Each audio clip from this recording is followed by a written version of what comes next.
Va nihoyat ikkita masalliqli shokoladli muzning sirini topdim. Blenderga qizdirilgan sut va qora shokoladni maydalab solib, 3 daqiqa tinmasdan aylantiramiz. So'ng idishga quyib, 4 soatga xolodilnikka olib qo'ying. Bu orada ko'chadagi ishlaringizni bajarib kelsangiz ham bo'ladi. Men professional stomatolog huzuriga bordim. Borjam, menga koronka qo'ymoqchisiz. Qo'lingizda 2 xil koronka turibdi. Qaysi birini tavsiya qilasiz? Bizda 2 xil koronkalar bor. Ular metall keramik qoplamalar va metallsiz silikon qoplamalarimiz bor. Sizga metallsiz silikon qoplamalar qo'yamiz. Chunki metall keramik qoplamalarimiz yorug'ga chiqqanda o'zidan nur o'tkazmasligi uchun bilinib qoladi. Bu tabiiy tishdek ko'ringan. Tishlaringizga juda ham yaqin bo'lgani uchun o'zidan nur o'tkazadi va juda ham estetik chiqadi.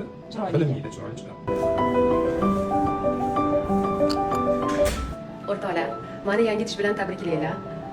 Ana, mana tish o'zimniki emas, lekin tabiiy turibdi. Bu iqbolchining mahoratlariga bog'liq. Oxirgi paytda talaffuzimda ozgina muammolar paydo bo'ldi. Qarasam, tishimda muammo bor ekan, shuning uchun ular to'g'riladilar. Koronka kiydirdilar o'zimni tishim ustida. Xuddi tabiiy turar ekan, hozir shunaqa tishlar chiqibdi. O'zingiz tishingiz turar ekan, qaranglar. Umuman bilingani yo'q. Dahshat.